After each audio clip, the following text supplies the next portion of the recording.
Queremos dar la bienvenida a todas las personas de esta noche que puedan sentirse cómodas, a gusto, en la presencia del Señor.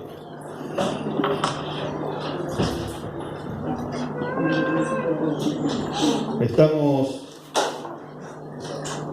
considerando el tema central de la palabra de Dios, de la Escritura. Cuando ustedes quieren decir, bueno, pero ¿cuál es el tema central de toda la Biblia? Y el tema central de toda la Biblia es precisamente Jesús, ¿no? Y la manera que Dios tuvo a su Hijo, Jesús, fue a través del Evangelio. Y la palabra Evangelio, ¿se acuerdan que es buenas noticias, buenas nuevas?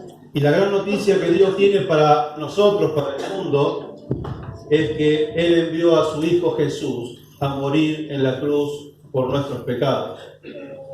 Ahora, para nosotros hoy, para muchas personas, cuesta mucho entender esto, cuesta mucho entender que soy pecador, que necesito a Jesús, cuesta entender que yo no puedo hacer nada para ser salvo, cuando muchas personas creen que portándome bien, haciendo bien las cosas, voy a ir al cielo. Y eso es lo que estamos considerando en estos domingos, tratar de poder entender el poder del Evangelio. ¿Se acuerdan que leímos Romanos 1:16? Porque no me avergüenzo del Evangelio, porque es poder de Dios para salvación. Y para poder convencernos de esto, de que el Evangelio es poder de Dios para salvación, para mi salvación, primero hay que demostrar la necesidad de ese Evangelio. Tenemos que realmente quiero mostrar a cada uno de ustedes la necesidad que tenemos de ese Evangelio, la necesidad de Jesús para nuestras vidas, poder mostrar de que somos pecadores, porque si no logramos entender y convencernos de que somos pecadores, uno dice, bueno, ¿para qué necesito a Jesús? ¿Para qué quiero seguirlo si total no lo necesito para otra cosa? Entonces, por eso estábamos estudiando en Lucas 15. Yo quiero que abran su Biblia en Lucas 15. No lo vamos a volver a leer, pero estamos allí considerando Lucas 15 para poder demostrar, Jesús quería demostrar a través de estas tres parábolas de la oveja perdida, de la dracma perdida, de los dos hijos, precisamente esto, poder demostrar lo que es pecado, demostrar que todos somos pecadores. Estamos viendo que Jesús estaba rodeado primero de publicanos, con los cuales comía, con los cuales se juntaba, y eran los considerados los pecadores, los peores de la sociedad, los irreligiosos. Y por otro lado tenían los fariseos, que eran los religiosos, los santos, la buena gente que se portaba bien, y ellos creían que estaban en el reino, ellos creían que iban al cielo, ellos estaban del lado correcto, y los otros eran los pecadores. Y los fariseos no entendían cómo Jesús se juntaba con esa gente, y lo que Jesús va a tratar de hacer es mostrarle que tanto los irreligiosos, como los publicanos, como los religiosos, los fariseos eran pecadores y necesitaban de Jesús. Y en eso estábamos analizando el otro día, cómo estas parábolas, especialmente la del hijo pródigo, nos muestra qué es el pecado. Y la pregunta es, ¿qué relación tiene el pecado con la felicidad? Porque arrancamos viendo que estos dos hermanos nos muestran dos maneras de buscar la felicidad, y es lo que vamos a tratar de terminar hoy, de ver qué relación hay entre el pecado y la felicidad. Estuvimos considerando que el hijo menor, este hijo que se reveló, no sé, se está... Bueno,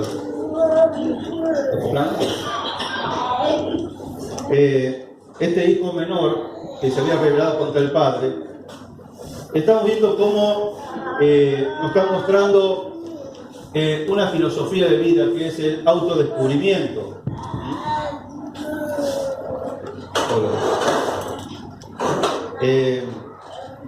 ¿Qué es el autodescubrimiento? Y creo que el que mejor sintetiza esta filosofía de vida fue Antonio Machado en su poesía Cantares, una poesía que popularizó Joan Manuel Serrat.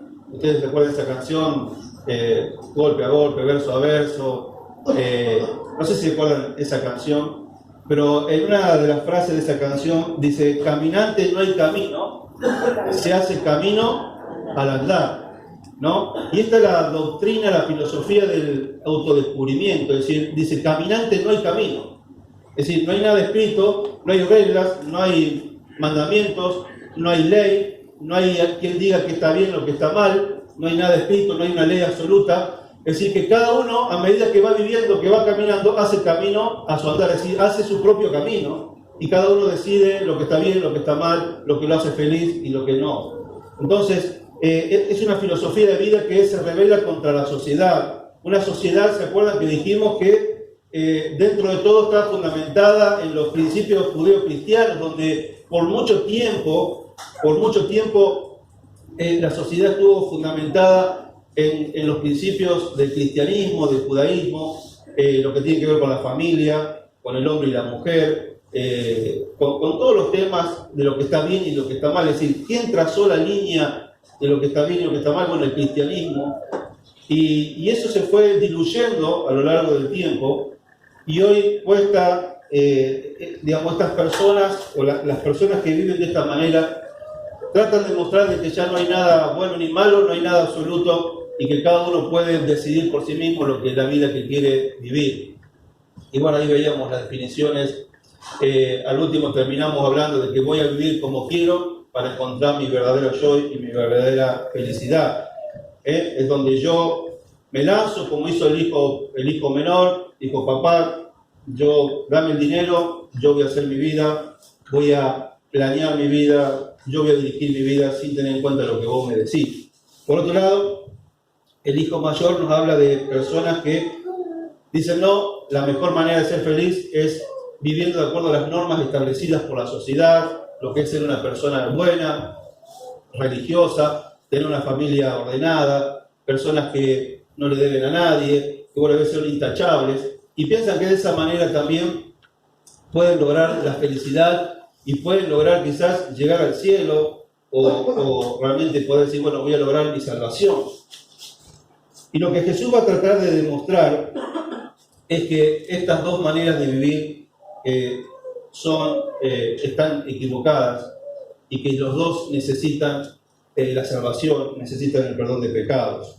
El otro día llegamos a la conclusión de que hermanos mayores, hijos menores, hijos mayores, ¿se acuerdan? Están en todos lados, ¿se acuerdan? En todas las esferas, en todos los ámbitos de la sociedad. Hijos menores, hijos mayores, lo encontramos en la sociedad. Hay personas que viven de un estilo de vida libre, donde cada uno hace lo que quiere, y otros tratan de respetar ciertas normas. Dijimos que en la iglesia también hay hijos menores, hijos mayores. Vimos que en las familias siempre, cuando ustedes pueden analizar su propia familia, siempre hay un hijo que es el hijo menor, tiene el espíritu del hijo menor, es decir, trata de rebelarse contra lo que los padres le dicen, se rebelan los rebeldes. Y tenemos los hijos mayores, aquellos que son intachables, que son obedientes, son sumisos, que siempre se portan bien, que nunca hay que decirles nada, y pasan las familias. Hasta con las mascotas pasan. Miren, yo tengo dos perras, una es la niña, que es la hija mayor, ¿no? Esa se porta siempre bien, es obediente, ¿no? Y tenemos la Lady, que es la hija menor, ¿no? Que es rebelde, pobrecita. Yo digo que es Jonás, porque puede decir: anda a ir y se va a Tarso, así le agarra por el lado contrario. Pero hasta las mascotas tenemos el hijo mayor y el hijo, ¿no? Los hijos mayores y menores en cuanto a la conducta, ¿no? En cuanto a la forma de vida, lo tenemos en todos los ámbitos. Dijimos que muchas veces tiene que ver con el temperamento. Hay temperamentos que inclinan a un hijo a ser rebelde, a ser el hijo menor, y hay otros que por su temperamento son el hijo mayor, es decir, porque tienen una conducta más obediente. Dijimos que hay personas que comienzan a vivir como hijo menor, una vida rebelde, pero se cansan y se pasan al otro estilo de vida. Y hay otros que arrancan con una vida santa, pura, y tratan de vivir bien, pero en un momento explotan porque no pueden sostener una vida así y se pasan al otro estilo de vida libre, desbarrancándose quizás peor que cualquiera. Pero también dijimos que el gran peligro, y que de eso las iglesias hay en las iglesias, es personas que viven o combinan los dos estilos de vida bajo una misma persona. Hay personas que por fuera, exteriormente, viven como un hijo mayor, impecables, pero por dentro, con los secretos, viven como hijos menores, en total rebeldía contra Dios y viviendo en pecado. Entonces, teníamos que analizar en dónde nos encontramos nosotros, quiénes somos nosotros delante de Dios.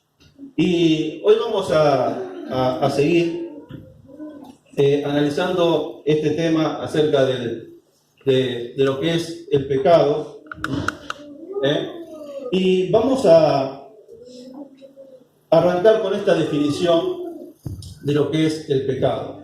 Y vamos a analizar a la luz de la parábola del hijo pródigo. ¿Qué es el pecado? Bueno, si vamos a la Biblia, pecado significa infringir la ley de Dios. Vamos a 1 Juan 3:4.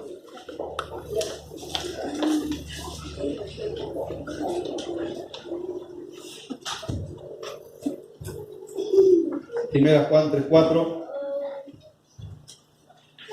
dice: todo aquel que comete pecado infringe también la ley, pues el pecado es infracción de la ley. El pecado es infracción de la ley. Es decir, ¿qué es pecado? Es violar la ley de Dios, es transgredir la ley de Dios, ¿no? Es traspasar los límites de Dios, los límites establecidos de Dios. Es romper las reglas de Dios. Eso es pecado. Por lo tanto, una persona que viola las leyes de Dios, que no obedece las leyes de Dios, se transforma en un pecador. Si pecado es transgredir la ley de Dios, aquellas personas que transgredimos la ley de Dios, nos tornamos en pecadores, ¿no? Romanos 3:9 dice que se ha demostrado, dice Pablo, que tanto gentiles como judíos, todos estamos bajo pecado y todos somos pecadores y no hay justo ni siquiera uno. Todos somos pecadores.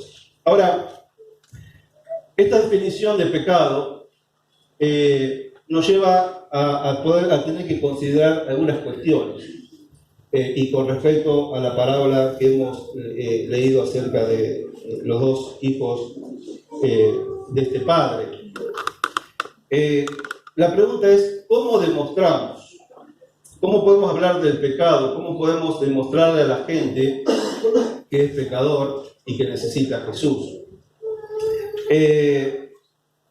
Cuando analizamos el hijo menor, ahí vemos que está claro que el hijo menor es un pecador. Es fácil aplicar este principio, esta verdad al hijo menor. El hijo menor infringió la ley del padre, se rebeló contra el padre, no quiso obedecer al padre.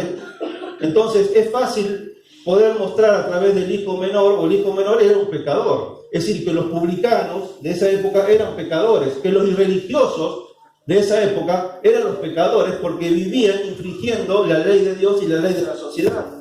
Entonces, es fácil mostrar, ¿no?, que los publicanos eran pecadores, o el hijo menor es pecador de acuerdo a esta definición.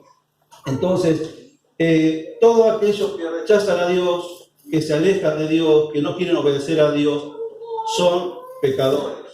Ahora, este concepto es difícil mostrarlo en el hijo mayor. ¿Por qué? Porque el hijo mayor era obediente, siempre se quedó en la casa, nunca desobedeció, era servicial.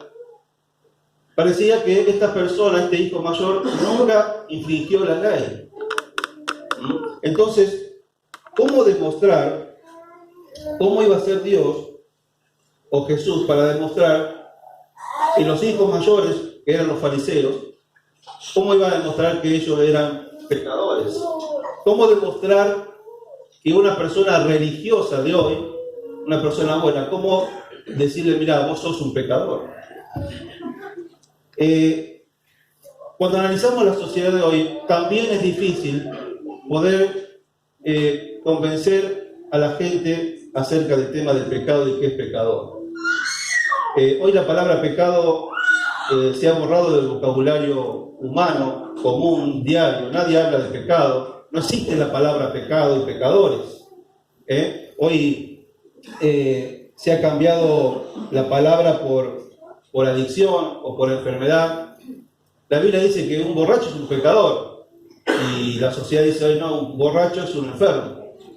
¿Me sigue? Entonces, una persona que roba es una persona enferma. Y Dios dice que robar es pecado. Es decir, que la gente ha tratado de cambiarle el nombre. Ya no somos más pecadores, somos enfermos o somos adictos. Es difícil hablarle a una sociedad de pecado cuando ni siquiera podemos decir qué conductas son buenas y cuáles conductas son malas. La gente ha borrado la línea que divide el bien y el mal. Ya no hay una ley absoluta, ya no hay ni bueno ni malo. Nadie puede establecer lo que está bien y lo que está mal, sino lo que te hace bien y lo que te hace mal. Pero ¿cómo podemos hablar de pecado en una sociedad donde ya no hay ni lo bueno ni lo malo? Donde se ha borrado esa línea. Es muy difícil.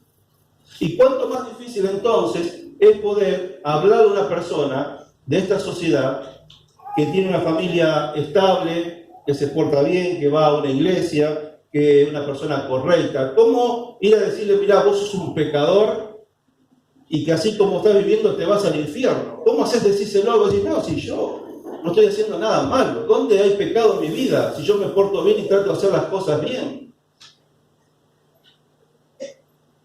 Eso es el gran desafío que Jesús tenía con los fariseos. Y es el gran desafío que tenemos nosotros al momento de predicar el Evangelio en esta sociedad. Ahora, ¿se acuerdan que nosotros planteamos que era más fácil en esa época, y lo es ahora, era más fácil que un publicano, pecador, escuchara a Jesús? ¿Se acuerdan que él comía con los pecadores y los publicanos le oían? Y esas personas eran transformadas y eran salvadas. Es más, Mateo, que era un publicano, llegó a ser discípulo de Jesús. Y Jesús mostró que si bien Él no tiene preferencia por nadie, Jesús no está de un lado ni del otro, pero los más fáciles de que entiendan que son pecadores son los publicanos, los irreligiosos, las personas que quizás tienen una vida totalmente rebelada contra Dios. Vamos a leer en Mateo 21.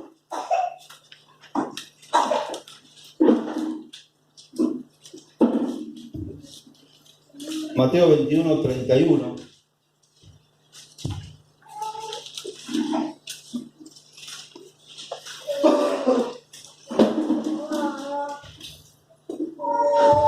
Podríamos leer del versículo 28. Mateo 21, 28. Dice, ¿pero qué os parece? Un hombre tenía 2 hijos y acercándose al primero le dijo, hijo, me voy a trabajar en mi viña. Respondiendo él, dijo, no quiero, pero después arrepentido fue. Y acercándose al otro le dijo de la misma manera y respondió diciendo él, sí señor, voy, y no fue. Y le pregunta a Jesús, ¿cuál de los 2 hizo la voluntad de su padre? Dijeron ellos, el primero. Jesús le dijo, de cierto os digo que los publicanos y las rameras van delante de vosotros al reino de Dios.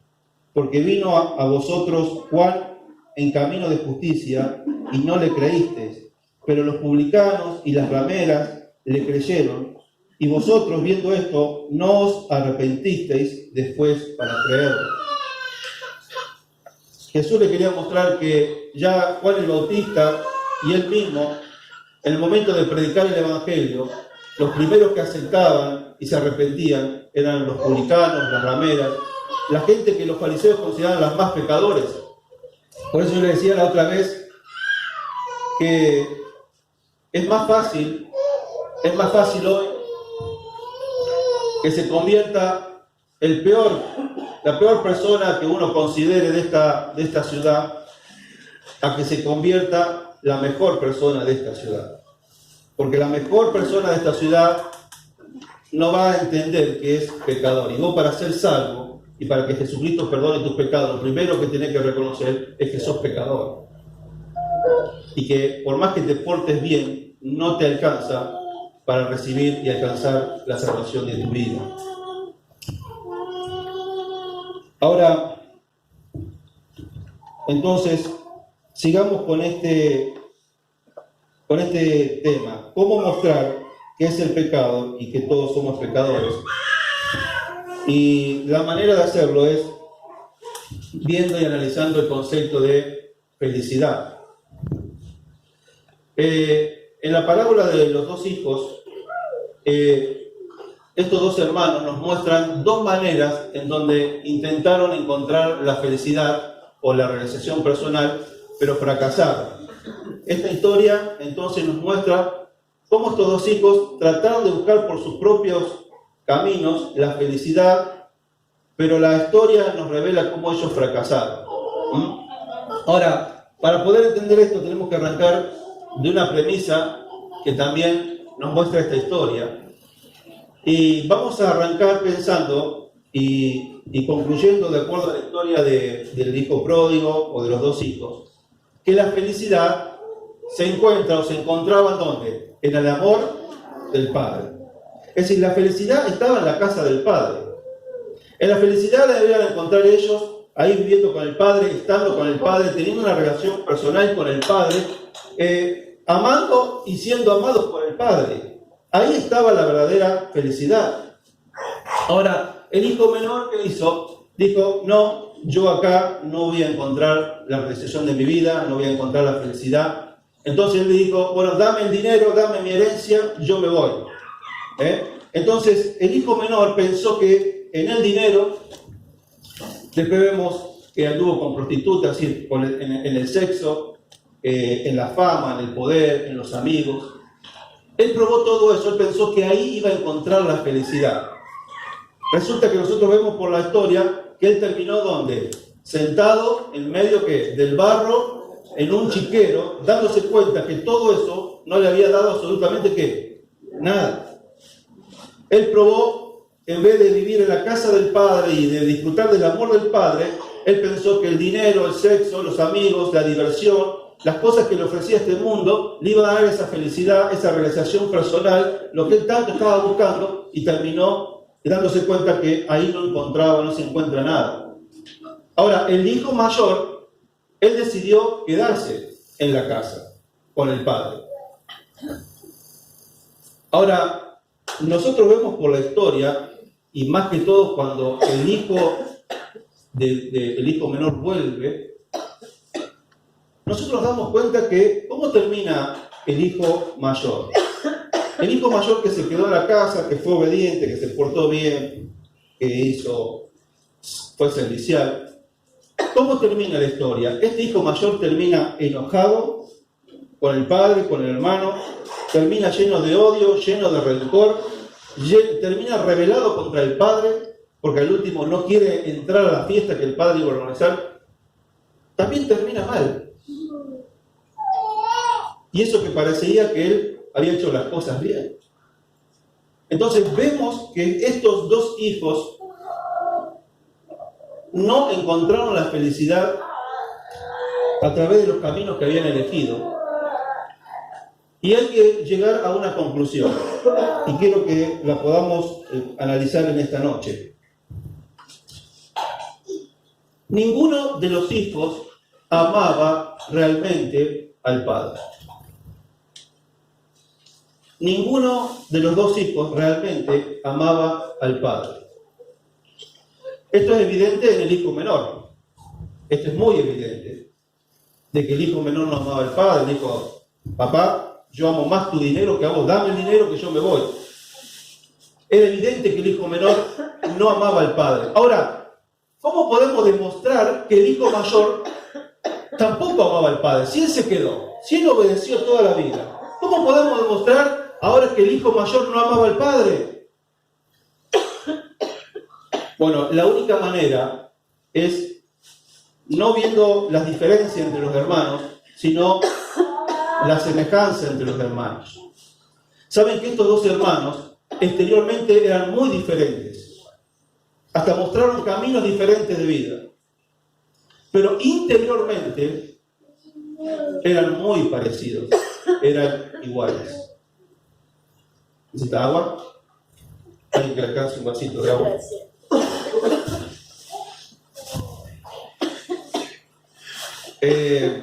¿Me van siguiendo hasta acá?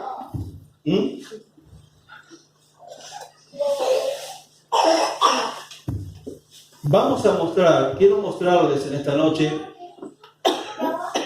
que ambos hijos, aunque exteriormente eran diferentes, interiormente en sus motivaciones eran exactamente iguales. ¿Y cómo lo podemos ver? Bueno, eso se ve. Lo que saca a la luz realmente el corazón del hermano mayor. El corazón del hermano menor siempre estuvo al descubierto. Siempre él mostró lo que había en su corazón. El tema es poder realmente ver qué es lo que realmente hay en el corazón del hijo menor, que era lo que Jesús quería mostrar. Quería mostrar lo que realmente había en el corazón de los fariseos, de los religiosos.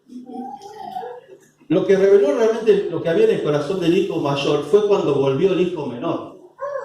Porque mientras el hijo menor no volvió, parecía que estaba todo bien. Pero cuando el hijo menor volvió, eso desató y sacó a la luz todo lo que el hijo mayor realmente había estado acumulando durante todo este tiempo. Entonces, vamos a ver un cuadro de semejanzas entre los hermanos. Y vamos a arrancar con estas tres semejanzas. Ambos amaban más los bienes que a su padre. Ambos no querían que su padre los controlara. Ambos les molestaba la autoridad de su padre y buscaban la manera de sacársela de encima. Cuando ustedes leen estas tres cosas, es fácil verlo ¿dónde? ¿En el hijo? ¿En cuál hijo? En el hijo menor. Evidentemente el hijo menor amaba más los bienes que a su padre. Dijo, dame los bienes que me voy. Era evidente que el hijo menor no quería que su padre lo controle.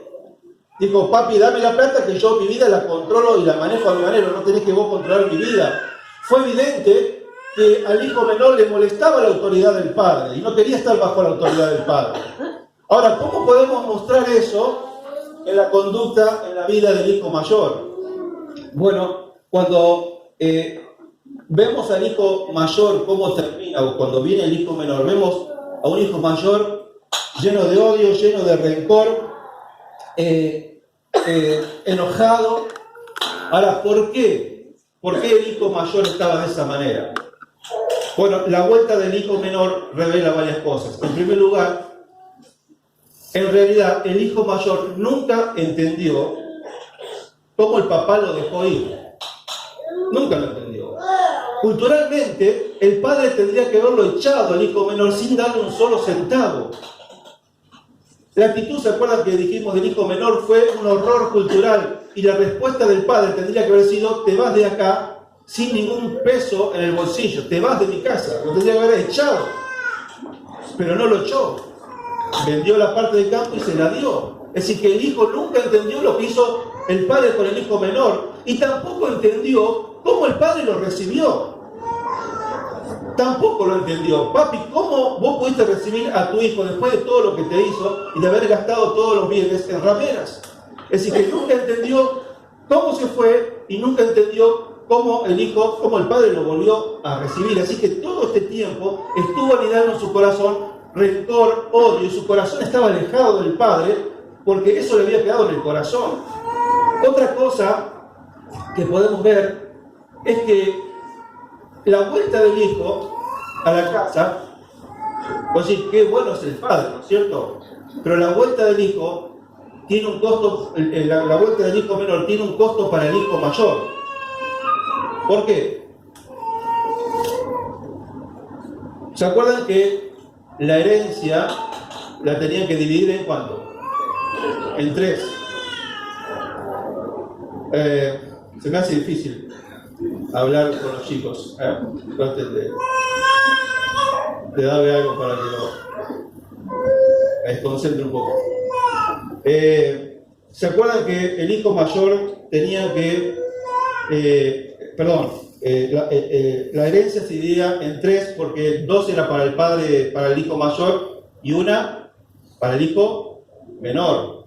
Cuando el hijo menor se fue, supónganse que había 100 hectáreas de campo, se dividía en 3, son 33 hectáreas, es decir, 33 hectáreas para el hijo menor, 66 hectáreas para el hijo mayor. El padre vendió las 33 hectáreas y se las dio al hijo menor y el hijo menor se fue. ¿Cuántas hectáreas quedaron? 66 hectáreas, es decir, que el campo ahora era más chico ahora. El campo, supuestamente, le doy un ejemplo, el campo ahora de 100 pasó a obtener 66 hectáreas. Se quedaron con menos campo por culpa del hijo menor. Ahora, cuando el padre recibe al hijo menor de nuevo, le está dando el derecho de volver a ser hijo. Así que ahora la herencia se va a dividir de nuevo, ¿qué? En 3 partes. Entonces, el hijo mayor pagó el costo de la vuelta del hijo menor. Él hizo lo que quiso, volvió, y ahora resulta que yo tengo que pagar el pacto. Ahora van a dividir de nuevo por 3 y me toca menos herencia de lo que me correspondía por haberme quedado en mi casa. Entonces, todo esto estaba en el corazón del hijo mayor. El hijo mayor, por haberse quedado en la casa, él cree que tiene el derecho de manejar las decisiones del padre. Es decir, como que el hijo mayor empieza a cuestionar las decisiones del padre. Como que porque él se quedó en la casa, él tenía el derecho de también decidir lo que se hacía con los bienes. Otra cosa también que revela todo esto es que cuando el padre le dice al hijo mayor que entre a la fiesta, el hijo no quiere saber nada. El hijo se revela en la puerta de la casa, se revela contra el padre, el hijo mayor. Era una fiesta social, era un evento social muy importante para la familia, y él se rebeló y no entró a la fiesta. Y esa actitud es tan rebelde como la del hijo menor cuando se fue de la casa. Ningún hijo podía rebelarse y negarse a algo que el padre le pedía. Al hijo menor, al hijo mayor, no le importó la felicidad del padre, el evento que estaba realizando el padre, no amaba al padre, no le importó nada. Porque en su corazón, en todo este tiempo, aunque exteriormente estaba obedeciendo, interiormente estaba lleno de odio, de rencor, de enojo contra todo lo que había sucedido hasta ese momento. Entonces, ambos se rebelaron contra el padre, en definitiva. Ambos se alejan del corazón del padre. El hijo estaba viviendo en la casa del padre, pero su corazón estaba alejado del padre. Tenía rencor hacia el padre, pero estaba viviendo juntos. Entonces, interiormente, ambos hijos habían sido iguales en todo este tiempo. Ninguno quería al padre por lo que era. Ambos lo utilizaban para sus fines egoístas, en lugar de amarlo, disfrutarlo y servirlo. Y vamos a llegar a esta conclusión. Ambos creían que las riquezas y no el amor del padre le haría sentirse felices y realizados. En definitiva, mis queridos, ambos hijos los que más amaban, ¿qué era? El dinero. El dinero. Y uno decidió pedirle la parte, irse. Y el otro, para asegurarse los bienes, decidió que quedarse. Pero los dos, interiormente, ninguno amaba al padre, ambos amaban el dinero. Y pensaban que en el dinero iba a estar la felicidad y no la vida junto al padre. Esto es muy profundo, porque todo esto es analizado en nuestra relación con Dios, con nuestro Padre. ¿Qué trata de enseñar Jesús a través de todo esto? Es interesante. En primer lugar, que te puedes revelar ante Dios, te puedes revelar o alejarte de Él, ya sea desobedeciendo o obedeciendo. Es fácil decir, bueno, yo me revelo porque me alejo de Dios, hago mi vida. Y es una manera de rebelarte contra Dios. Pero también obedeciéndole. Es decir, obedecerle para lograr algo de Dios, como hizo el hijo mayor. Él obedeció, pero la intención era lograr algo de Dios hacia él, del Padre hacia él. Entonces, hay dos maneras de rebelarte contra Dios: desobedeciendo como el hijo menor, pero también obedeciendo a Dios. Pero en el fondo, lo que hay en tu corazón no es amor a Dios, no es amor al Padre, sino es lo que el Padre te puede dar por tu obediencia. Y en definitiva es una forma de rebeldía ante Dios. Jesús también mostró que hay dos maneras de evitar a Jesús. Podés evitar a Jesús rechazándolo, dejándolo de lado, ignorándolo. Pero fíjense esto, que es algo curioso. Uno podría evitar a Jesús no pecando. Si uno podría no pecar, uno evitaría a Jesús. Es decir, si yo peco, ¿qué pasa? Necesito a Jesús. Pero si yo no peco, ¿qué pasa? No necesito a Jesús. Y esa es la teoría del hijo mayor. Siempre obedeció, siempre sirvió, prácticamente no peco. Y por eso no necesito a Dios. No necesito un Salvador, no necesito de su gracia, no necesito de su perdón. Yo soy mi propio Salvador. Yo a través de mi conducta puedo salvarme solo y no necesito a Jesús. Y es una forma de evitar a Jesús. Entonces puedo evitar a Jesús diciéndole, rechazándolo, desobedeciéndolo. Pero puedo rechazar a Jesús portándome bien y diciendo también, no te necesito porque me porto bien. Y no necesito de tu cruz, no necesito de tu salvación. Entonces, si yo hago esto, si yo logro portarme bien, si yo logro tener una conducta correcta, ¿qué es lo que hacían los fariseos? Yo puedo llegar a creer que yo tengo derechos hacia Dios. Es decir, si yo me porto bien, Dios tiene que responder mis oraciones, me tiene que dar una buena vida, me tiene que dar un boleto al cielo cuando yo me muera. Yo creo que por portarme bien yo tengo derechos contra Dios y Dios está en deuda conmigo y Dios me tiene que dar cosas a mí. Y cuando nosotros lo trasladamos eso a nuestra vida cristiana, y vamos a pensar como cristianos, si yo como cristiano, yo creo que por esforzarme por seguir al Señor, por orar, por leer la Biblia, por venir a congregarme, por servir al Señor, si yo creo que porque hago eso, Dios tiene que responder mis oraciones, tiene que darme trabajo, tiene que darme salud, tiene que darme una buena familia. Y si yo me enojo cuando algo me sale mal, eso está demostrando que estoy teniendo la misma motivación que el hijo mayor. Es decir, que yo sigo a Jesús no porque lo amo, sino porque quiero lograr que Él me dé cosas, esas cosas que realmente a mí me importan y son las cosas que yo realmente amo. Esto, hermanos, es bastante profundo en el sentido de reconocer que nosotros amamos más otras cosas que a Dios y a Dios lo usamos y lo seguimos, pero para que Él me dé esas cosas que yo realmente amo. No sé si me entienden. No, yo amo tener salud, yo amo el dinero, yo amo esta vida. Entonces sigo a Jesús y me aseguro una buena vida. Pero yo no amo a Jesús, yo amo mi vida. Y esto es duro, mi hermano, entenderlo y aceptarlo como seres humanos. Entender que yo no amo a Dios, amo más esta vida acá en la tierra.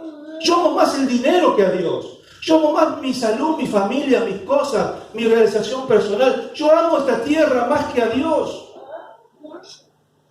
Y sigo a Dios para que Él me dé todo eso.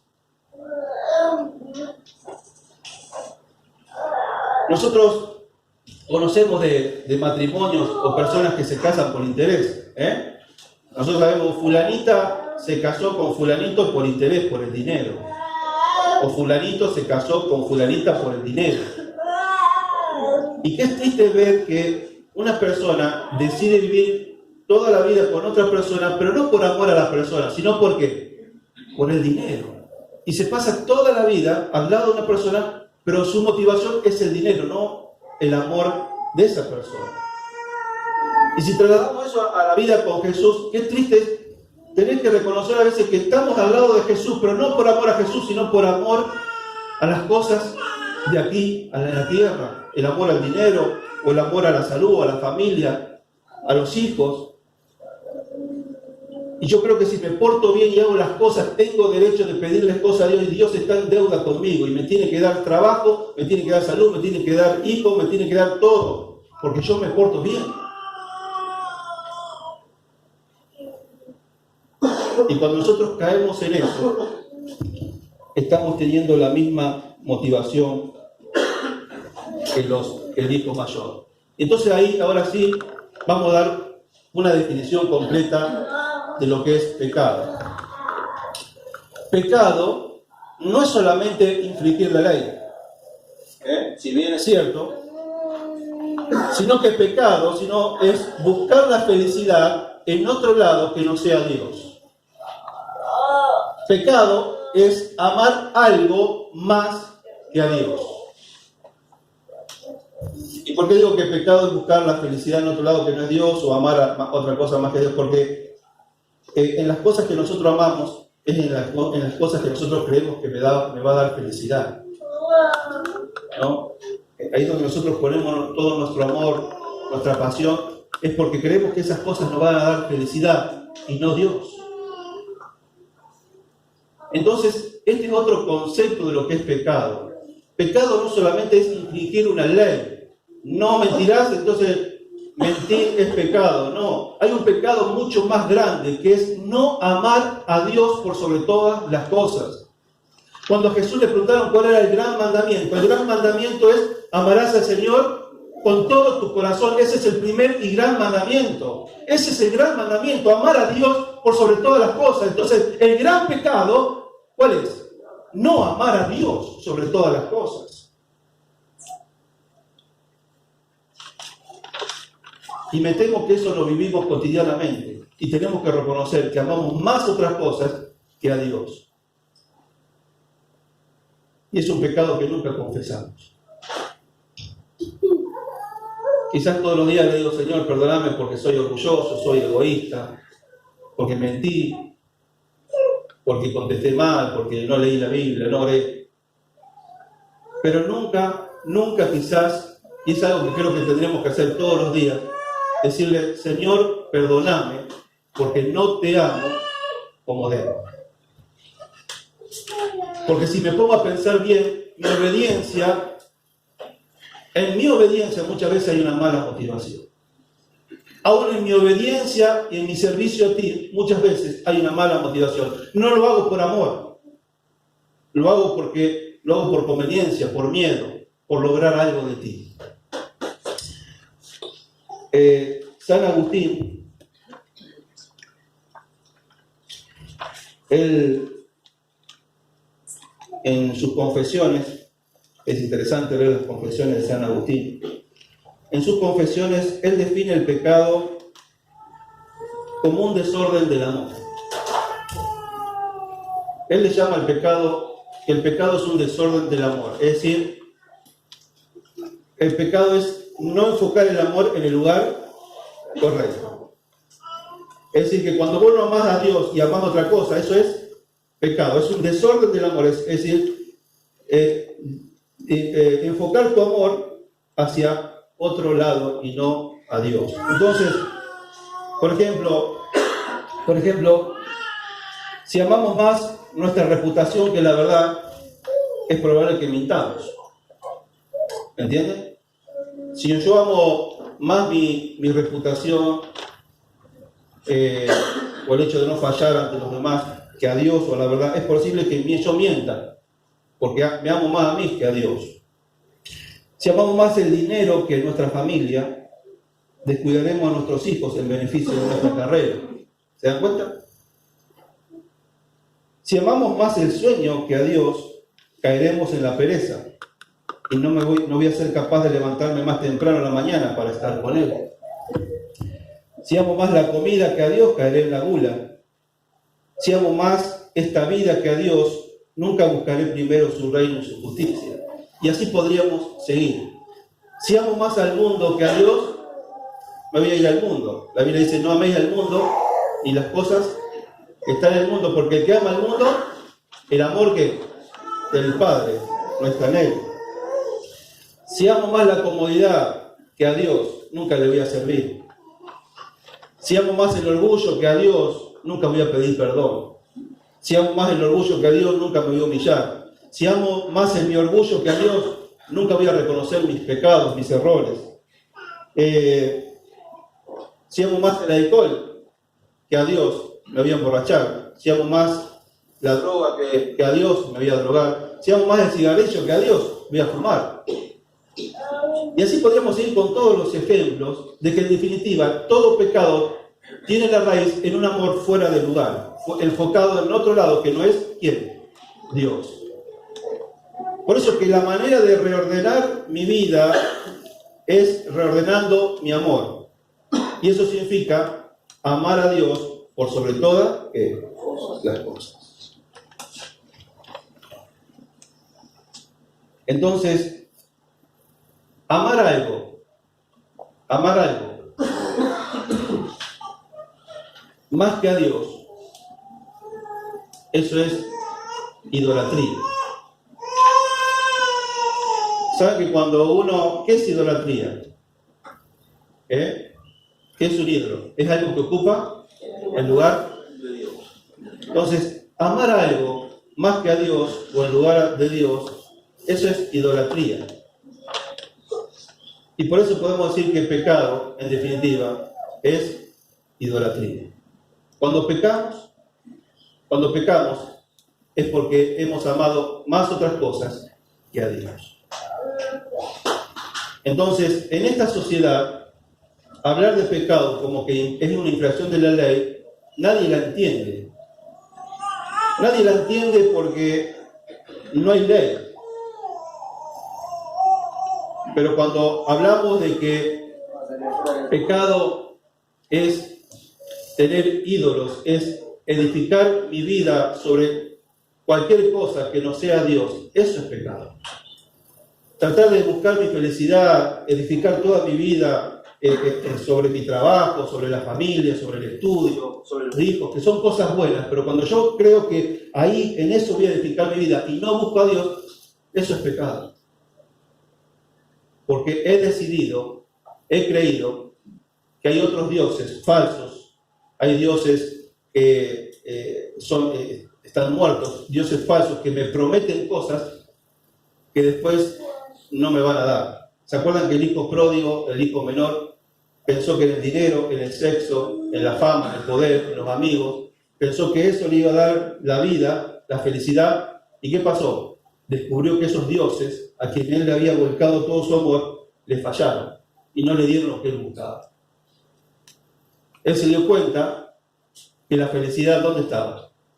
En la casa del Padre. Por eso que dijo: Padre, he pecado contra el cielo y contra ti, y volvió a la casa del Padre.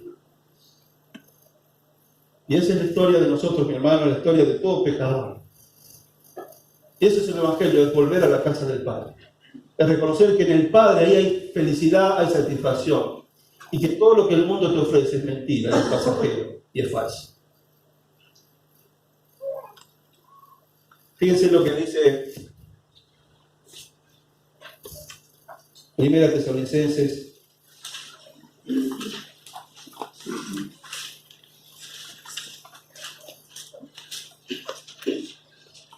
1:9.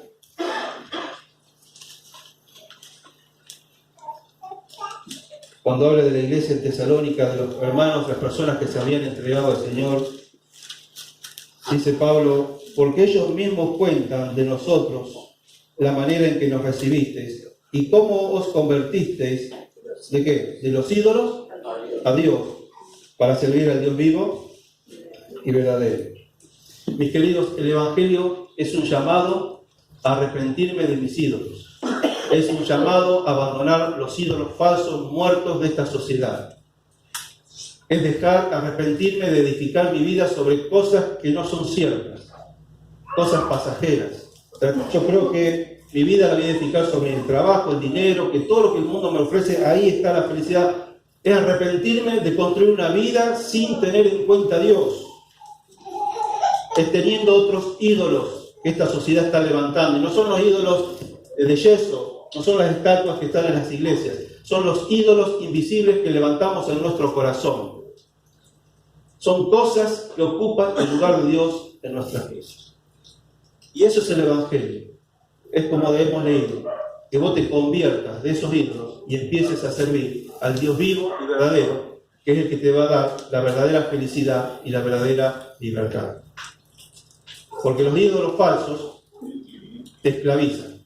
O pensás que sos libre porque haces lo que querés y cuando te das cuenta, estás esclavizado. Vos porque decís, bueno, yo fumo porque quiero. ¿Por qué no dejás el cigarrillo? No podés, te esclavizó. Yo me drogo porque quiero. ¿Y por qué no dejar la droga? No puedo. ¿Por qué? Porque me esclavizó. Y yo me emborracho porque quiero, soy libre. ¿Y por qué no dejar el alcohol? Porque te esclavizó. Y así podemos hablar de cada pecado que yo digo, yo hago lo que quiero y parece que yo soy feliz, pero si yo quisiera dejarlo no puedo. Porque son ídolos falsos que te esclavizan y te quitan la verdadera felicidad. Y por eso esta noche te hago un llamado a volver a la casa del Padre y reconocer que tenés que arrepentirte de tus pecados y del gran pecado ¿cuál? De no amar a Dios con todo tu corazón y haber edificado una vida lejos de Dios, lejos del lugar. Vamos a ponernos de pie.